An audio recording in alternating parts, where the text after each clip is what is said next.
Welcome to No Place Like Home, a series where we talk with real users about one of the biggest impacts of their PS3 experiences, PlayStation Home. These are real stories that show how much home is missed and that even though home is gone, it is not forgotten.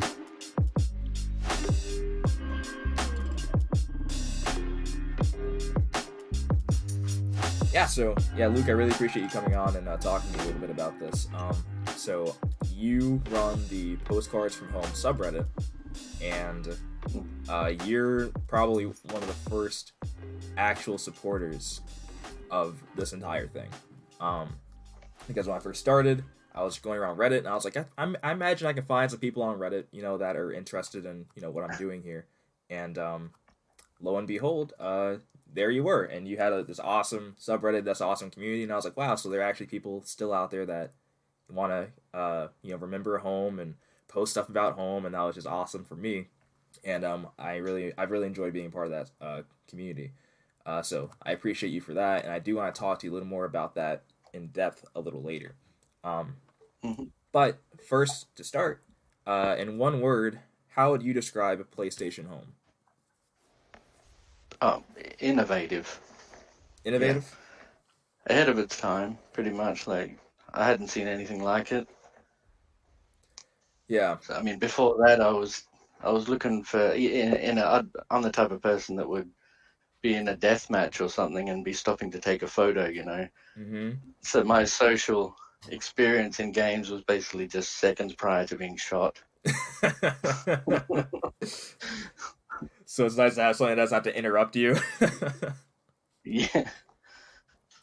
Yeah. A lot of people enjoyed, being able to get off of like deathmatch stuff, and after they rage or whatever, they having a not great time of the game. They're like, let me take a break and let me go to PlayStation Home and kind of hang out for a minute, so I don't have to get killed over and over again. Just something like that. So, how did you first find out about home then? It's like, what was that first experience for you like? Well, I followed the PlayStation 3 news when it was coming out, so I was a pretty avid PlayStation 2 player. Like, I saw the whole Phil Harrison speech. Mm-hmm. You know that dude? Yeah, Phil Harrison, that guy. Our Lord and Savior. Yeah. Yeah. I think he was like trying to promote Little Big Planet, but he mentioned home.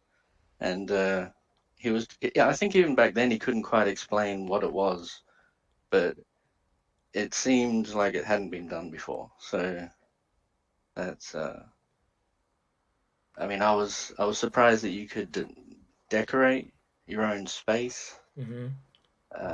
These sorts of things appealed to me. Not that I'm into decorating, but just being able to customize your own game, basically. Yeah. So I'd heard about it then. Obviously, when I got the PS3, that old fat PS3. The brick. Just just opened up that little icon. Back then, I think you got a bunch of stuff for free. Yeah. Like, that was the closed beta. Yeah. You got a bunch of stuff for free back then.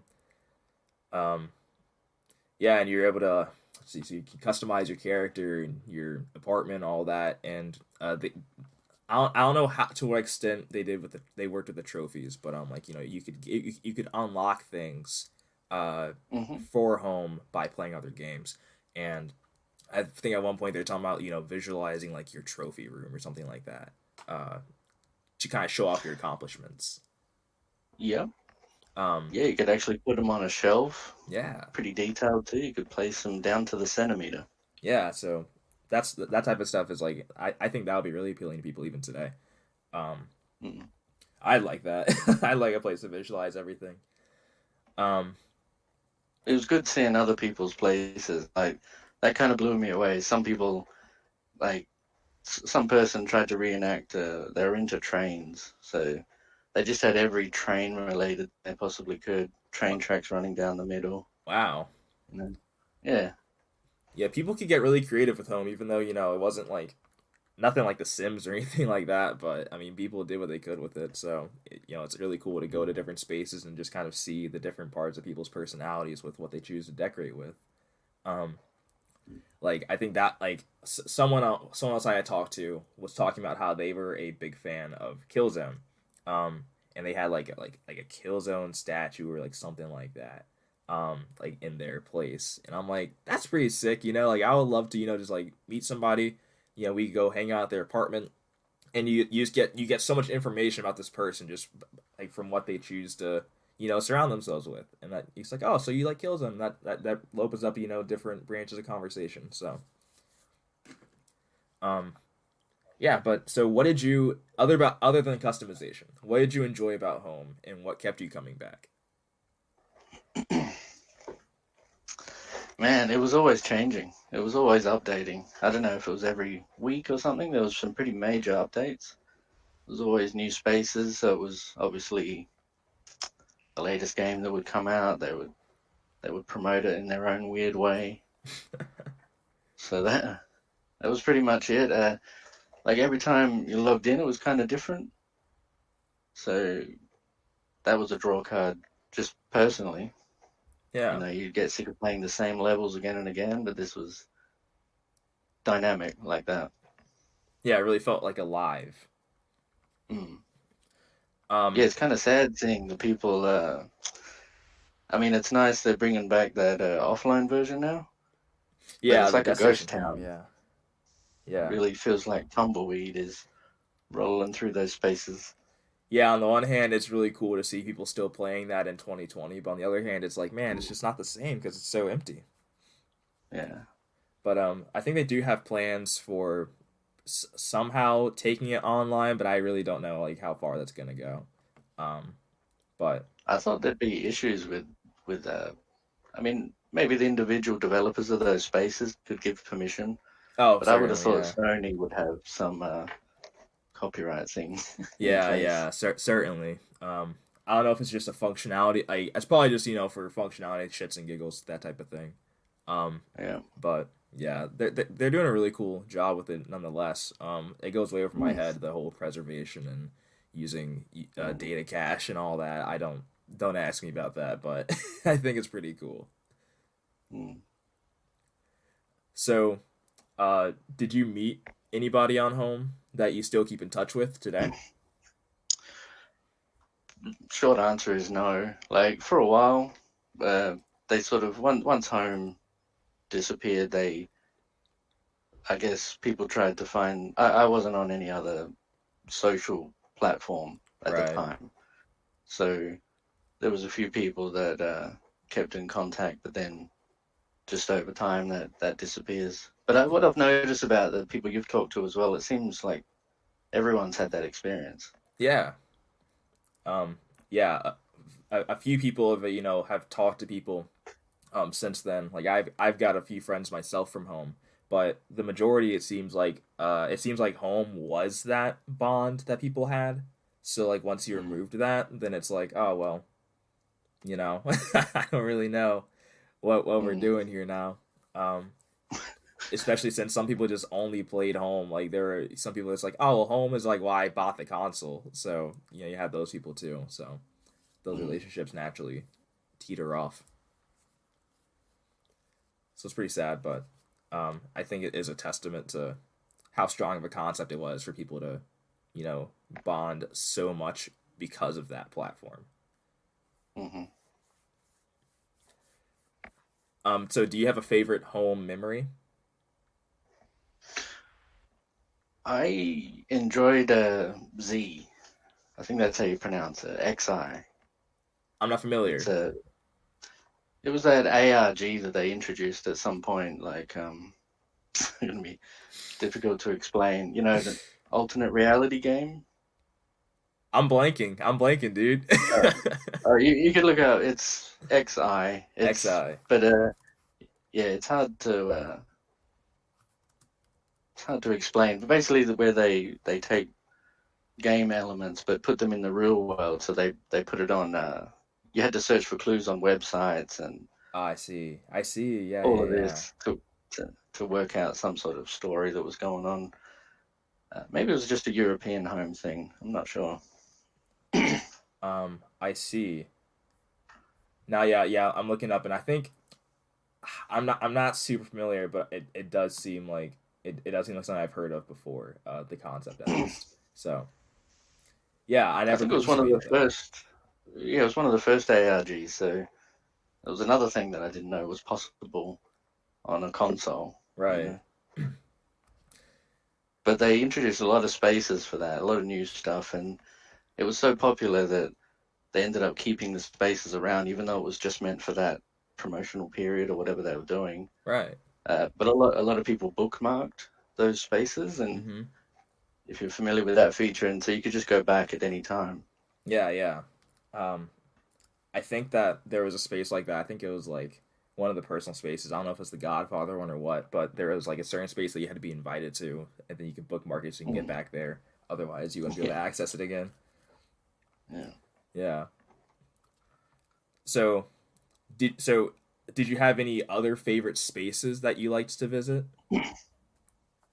Excuse me. Yeah, Siren Oh my God! was. Yep, yep. Everyone loves Siren. Yeah, Everyone loves Siren. yeah.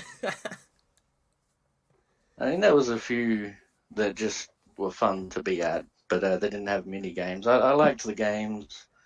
You could chat while you're waiting in the queue. Took Yeah, forever yeah, to have a definitely. go in that game. Definitely. So definitely need to have some sort of like something to keep you busy. So chatting with other people is a good The pastime. playground was good up until a certain point. I think there were a lot of hackers there at some point, or modders, I should say. Hmm. The playground was a really fun one. I really enjoyed the playground as well. Did they have any mini games there? I can't remember actually. They had like Oh, chess. oh yeah, they had horse. They had horse basketball. I'm pretty sure. You're right, that's it. Yep. Yeah. Um. Everyone was glitching out of the area. Uh, Yeah. Fun times though. Um. So, any other places? um, yeah, I just kind of bounced around because that, and it made me home made me get those other regional profiles so I could Right. check out the. I think it was Hong Kong was the only English one that I could read, and and of course America. Well, Yeah, yeah. so you guys had a lot of I don't know what it is, but people seemed a little nicer in America. I don't know what Wow, that's really? all about. Are you sure about that? Yeah, because everyone that wasn't North America just got dumped into the European servers. So Mm, maybe it wasn't modded as well. Like I may- never saw any form of moderation or anything, but people were just left to run, run riot. Really, that's it really was pretty funny. bad. But yeah, but America was cool because you could select the music. I think in the main hub, people voted on which track would play next. That was Mm, a good feature that they never had in the Europe one. that is a really good feature. Yeah, it's like a what do you call it? Jukebox. Yeah. Yeah, that's dope. Yeah, I think yeah, the American servers are pretty good, but there were I enjoyed how every different region had like their own like home square. You know what I mean? Um, Hmm. and I think it's the European one I'm thinking of, but they had like you could like go swimming like in the little like the ocean, and there was like this big cliff you could just dive off of, and Yeah, like that's it. yeah, like that I enjoyed that a lot. Like I thought it was pretty cool, but America has some pretty cool stuff too. But that was like the bomb. So what did home mean to you, and how did it impact you? Again, I just hadn't seen anything like that. Like I wasn't a computer nerd or player. I didn't. I Hmm. don't think I even owned a computer at that point. But Oh no. I did work with computers. So actually, I was really busy with at that time or for those years with work and family. So I didn't get online on home as much as I would want to have. Like I think I even would like forget about it for 6 months at a time, and then go check out all the new updates or whatever. Right.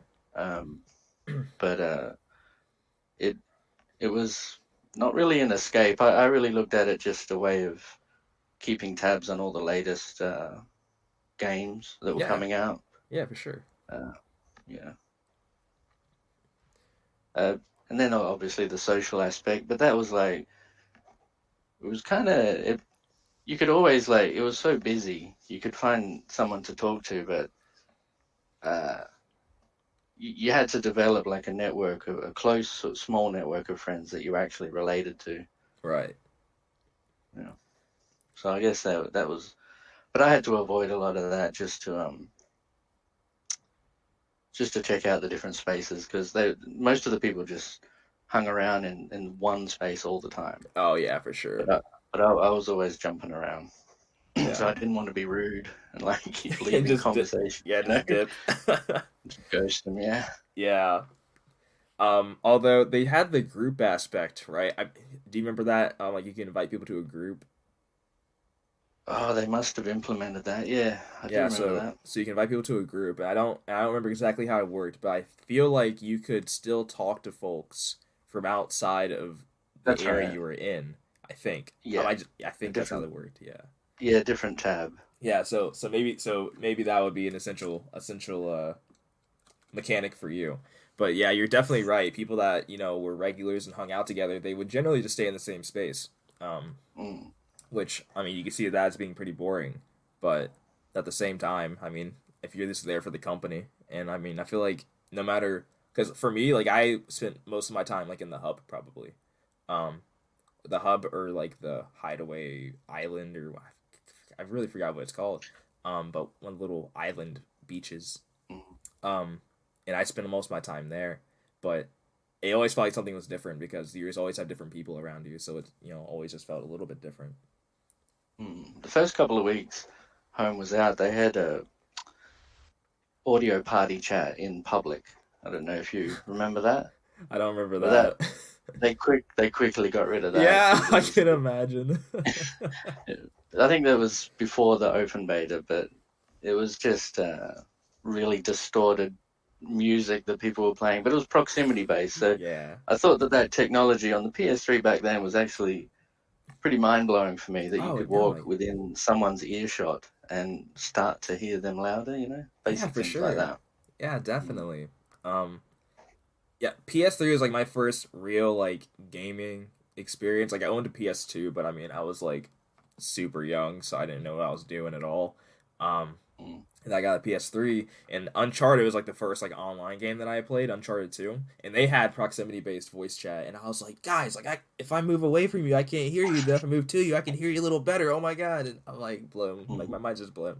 So yeah, that's pretty cool too, because VR chat has that option now where you proximity based and all that. So that, Mm. I wish that home would have been able to successfully implement that later, like after they got the kinks figured out, because yeah, that would be pretty chaotic.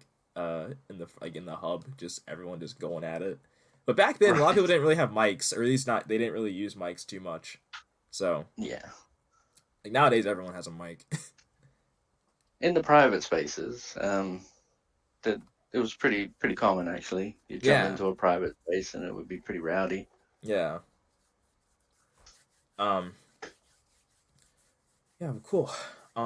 So what inspired you? Because this we're gonna talk about the subreddit a little bit now. So what inspired you to create that subreddit dedicated to home? um, was actually so a good friend of mine plays Nebula Realms. Like I introduced her to a couple of those uh, social spaces, Yeah. and she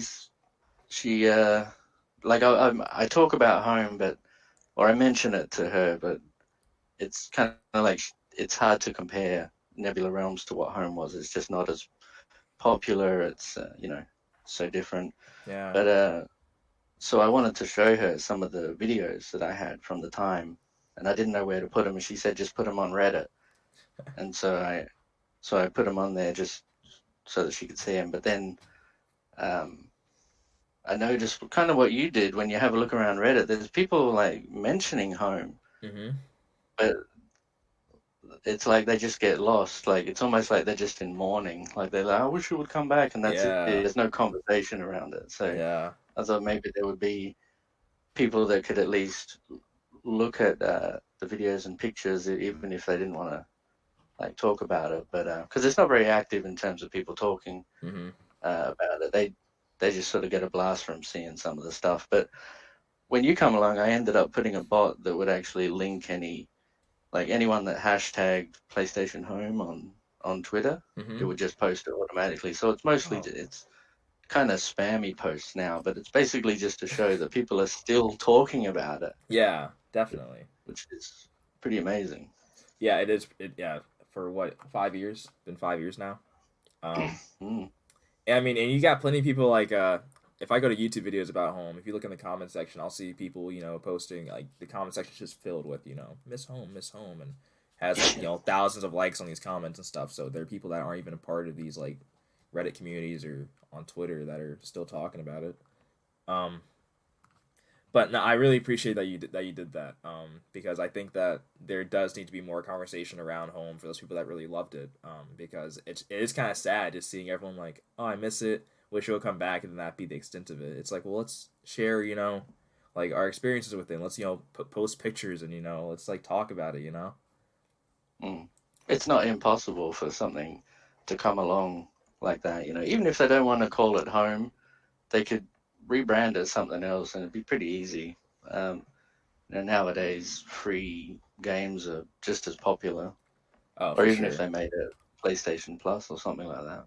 Yeah, definitely. Well, that's a fantastic segue into our next piece of conversation. So if home were still around today, if it were still here in 2020, what would you want to be different about it? And what would you want to stay the same? Like, I think it's a hell of a blast just to have the original places. Like, even if they want to revamp them, that'd be great. Like, they've got such a big catalog of places, they could easily just start off big. Do you know what I mean? With a lot of spaces. Yeah. It's already there. Whereas, like, a game like Atom Universe or something, it's taken years for them to really sort of trickle new spaces for people. So they could just start off with the basic spaces, but new things, probably VR, and that'll get a whole bunch of new people interested. Definitely. Yeah, VR capabilities are just, I don't even want to go into all the possibilities that you'd be able to do with VR, but in terms of integrating into the mini games, just making, like, the visuals of the game really pop and just being able to enjoy that in VR, like, I think that'd be really cool. Because it would be a bit of like a playground for VR, you know what I mean? Like, because there's no objective in home, it's just, hang out. So you'd be able to just do that in VR. Right. Yeah. So yeah, that'd be awesome. They could have sculpture places. Yeah. You can actually build stuff and whatever, have it on display. That would be cool. Like little, like, some sort of, like, creator mode or something like that. I don't know if you saw the first episode of this podcast, but I had Mason on, and Mason was talking about how he wanted to make his own home. Like, he wanted to be able to, kind of like The Sims, but, like, build his own place, because, you could always customize with furniture. You can go to, a catalog and pick a couch or, whatever, a table, coffee table, whatever you want, but you couldn't actually build your own space. So that'd be pretty cool if they implemented something like that, give a little more feeling of originality to people's homes. A little stretch goal, but that'd be pretty cool, I think.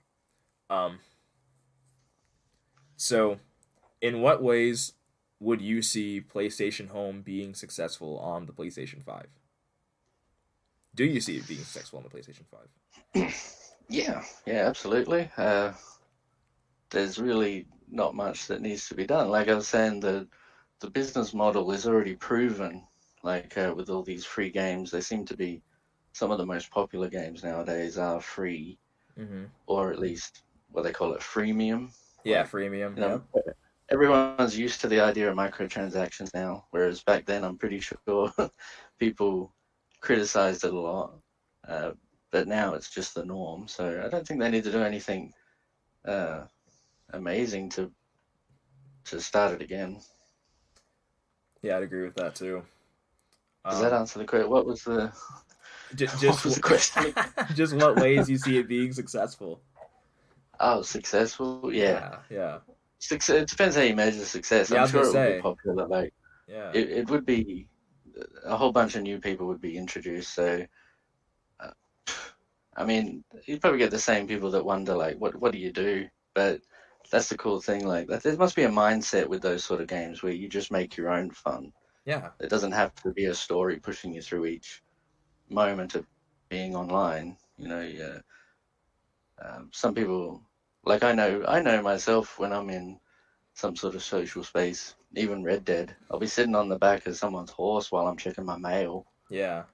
Uh, I'm not actually really focusing on the game so much, so there's a lot of that downtime to playing a game. Yeah. So I think I don't want to be like overwhelmed, have a sensory overwhelmed too much when I'm trying to wind down after work or whatever. So it can be successful for just a break, a proper break, rather than you know, uh, then I guess on a money wise, I'm pretty sure that if it was a PlayStation Plus business model, then it would get a lot of people maybe getting more subscriptions. They'd be exposed to more games within the spaces that they would want to buy. Yeah. So I think it would be successful. Yeah, it could be kind of cool if they were to do it as a PlayStation Plus based model. You could have like I don't know some space in probably the hub. I'd say. You could have like a little booth for like the free games of the month, right? And you can go like like access like the store from those booths or like have like little like little advertisements for those games just to let you know, hey, this is what's on rotation this month and this is what's a little bit about or something like that. I don't know. Um, Hmm. Integrate that some way into the game because like you said home was like always changing. That was part of the appeal for you. It just always was updating. Yeah, and if people don't like it, they can just update it, so it's not a big deal. Yeah. I think it would be pretty valuable to have that sort of living embodiment of like your culture, you know what I mean? Like something that comes with a system that is always changing because I mean when you play, like say like Red Dead or something like that, right? You know, like they have updates every now and then, but it's mainly just like the same thing. Nothing really changes that much. But with home, like you can really get that feeling of of it's dynamic, like you said. So I think that just for me that just makes me feel like it makes me want to engage with this piece of content because it changes so much. Mm. Yeah, it can't get outdated. Yeah, it can't get outdated. It's always be the best version of itself. Learn from home. Be the best version of yourself. All right, so how would you advertise a new PlayStation Home to people who didn't experience it in its first incarnation? Well, that's actually what I was thinking. I'm not so sure it needs to be like packaged as home. They probably would want to make some reimagined version of home. Mm-hmm. But I guess because the concept is completely relevant now. I don't know if home has a stigma with it. Like I feel like there are some people that hate on it for some Oh, reason to this day, there are people that hate on and I'm everything, not. man. Yeah, I'm not sure what their motivation for such a long period of hate is, but uh, but the concept, uh, like what is Fortnite doing now? They often have those events, like it's a party royale, Party Royale, yes. and I don't know if that's just purely to promote musicians or what, but they could have a lot of Sony branded deals within that. Mm-hmm. Um, yeah, so I don't know. It would advertise itself too, because getting people talking about it, it's kind of like on social media that things just spiral out like that. So maybe implement features. Maybe the PS5 has more social sharing features, Oh, like for you could sure. tweet about something that you're doing in some social space, and it would happen right then and there. So yeah, maybe they could Definitely. integrate stuff like that. Yeah, it would definitely need to be more social based. Definitely. Mm. Um, I don't know if you saw the last podcast episode, but I was talking to Kieran, and Kieran had said that I asked him basically how he thinks that home could integrate with content creation, right? So like streaming, YouTube, things like that. Just that's such a big part of our culture today. And he had a cool idea that I wanted to ask you about and wanted to see what you thought of it. He had a cool idea that streamers would be able to, basically post to their communities like, hey, we're gonna do a meetup, right? You can come hang out with like, this like me or the streamers or whatever, whatever you want to do. We'll meet up in the hub or whatever, and then you can get a lot of people coming in that way, hanging out with, like the streamers doing little, meetups because I mean, COVID, you can't really do physical Mm. meetups, so have a little digital one. Yeah, dude, that's the key word there, physical distancing. But people think that social distancing, like as if you can't have friends anymore, but it's the opposite. You really need something in its place now. Yeah, So yeah, that's probably key to making it popular is just hook it all up with people's social accounts. yeah, for sure, Yeah, definitely. yeah. Just make it more of like an interactive social media because I feel like social Mm, media can actually make you feel more distance from people. But I feel like just mm, having the 3D aspect and having like objects to interact with to represent people, and I think that actually goes a long way in mm. the psychology of it all. I don't know why, but for me, I'm like, yeah, that's way more engaging for me just to have someone else. I was gonna say physically present, but they're not. But like digitally present. Yeah.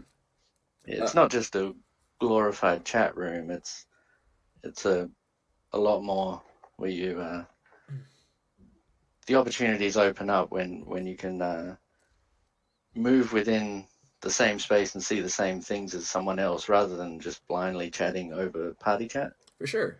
Yeah, Yeah. definitely. So, if this were an open letter to PlayStation, what message would you want to deliver? Just that the business model itself and the concept is probably more relevant now than ever. Um, it's probably more viable than ever as well. So just give it a go. I don't think that the because I think initially they put a lot of research and development time into it, and I'm pretty sure there must have been a contract with the PlayStation 3 that because it's no coincidence that the PS4 comes out and then Home pretty much just dissipates at that Mm-hmm. point. So they obviously just channeled, or it feels like an 8-year contract was up or something and they didn't renew it. So when they look at the books, they probably think, oh, look at all the money we wasted in the first 5 years and it only became profitable like in this last sector. Whereas it's like they've already done it now. So they don't need to waste time with all that development and Mm-hmm. they can just implement it straight away now and it'll become a success immediately. For sure. But that's a long answer for the open letter. But like Um, basically basically they just need to do it, like just do they it. don't even need to think about it, yeah. Yeah, the infrastructure's already there, so just hook it up. Yeah, yeah. No, I definitely agree, and it's the great length for the open letter. So don't worry about that. Um, yeah, man, I feel like like you said, it's more relevant now than ever. And you can look at it from a business perspective or from what I think of as a marketing perspective, and I mean, I basically now that content marketing is such a big thing and that's such like a big buzzword.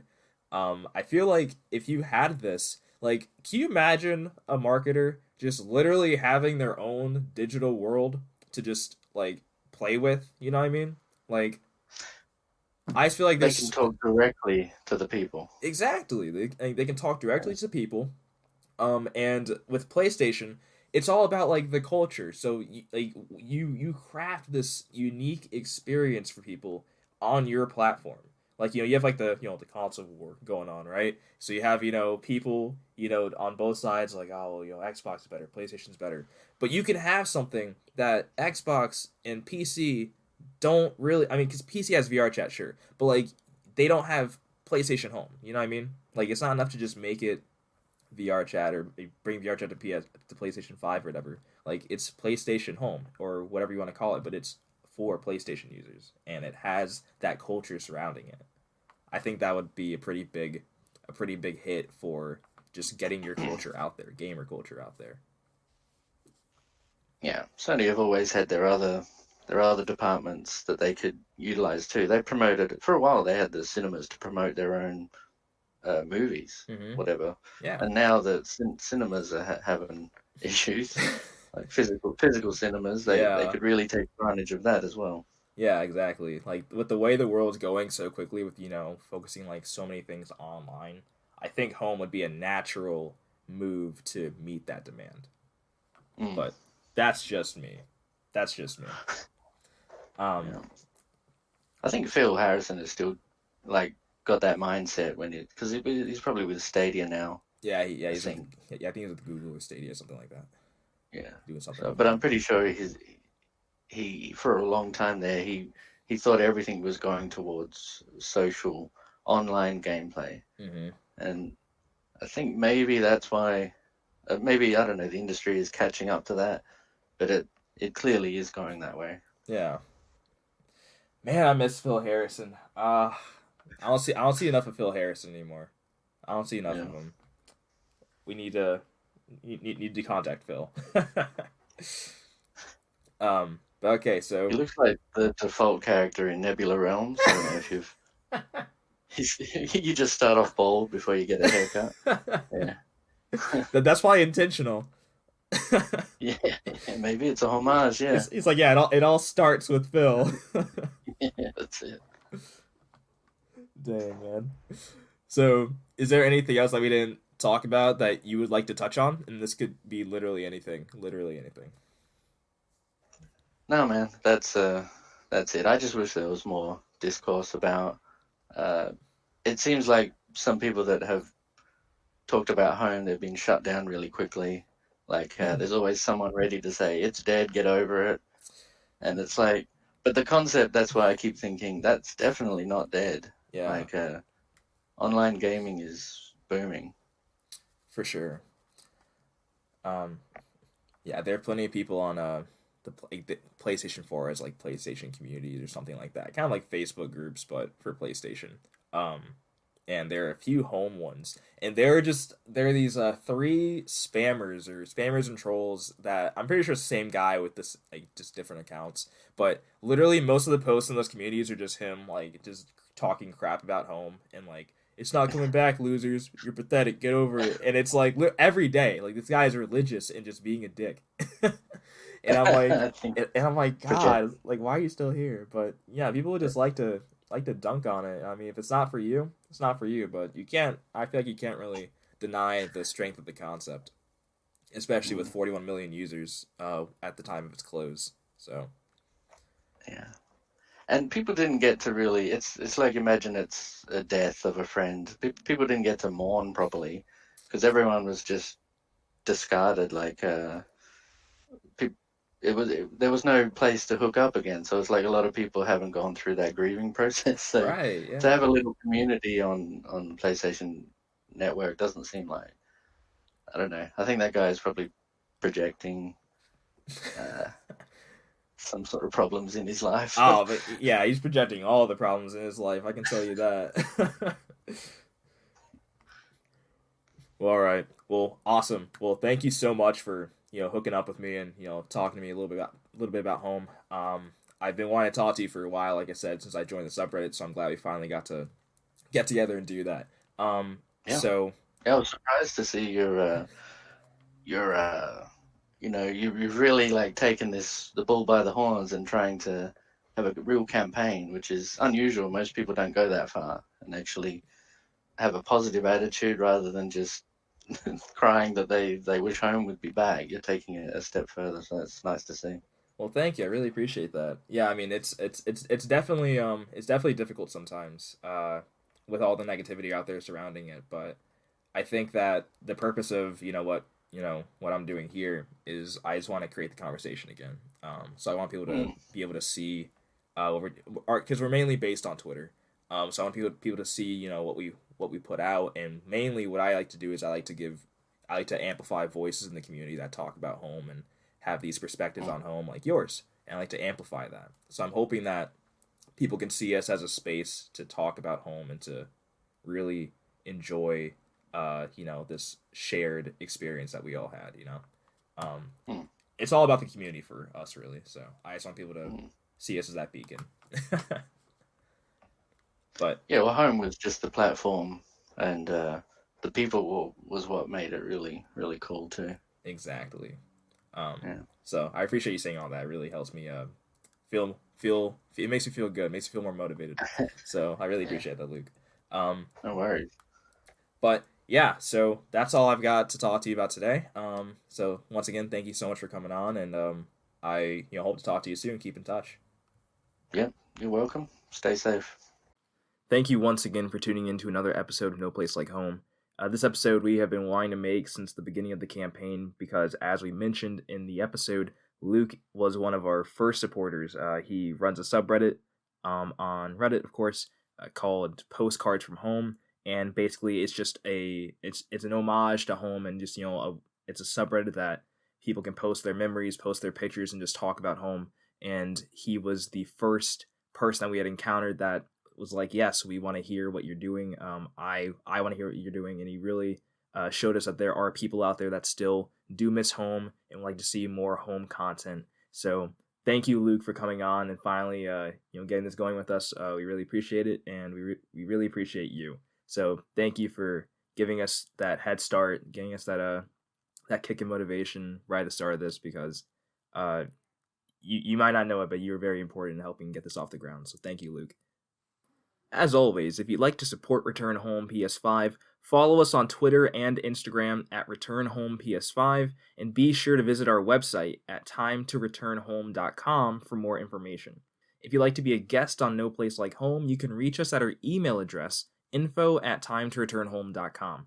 Until next time, stay safe, stay healthy, and never forget that there's no place like home.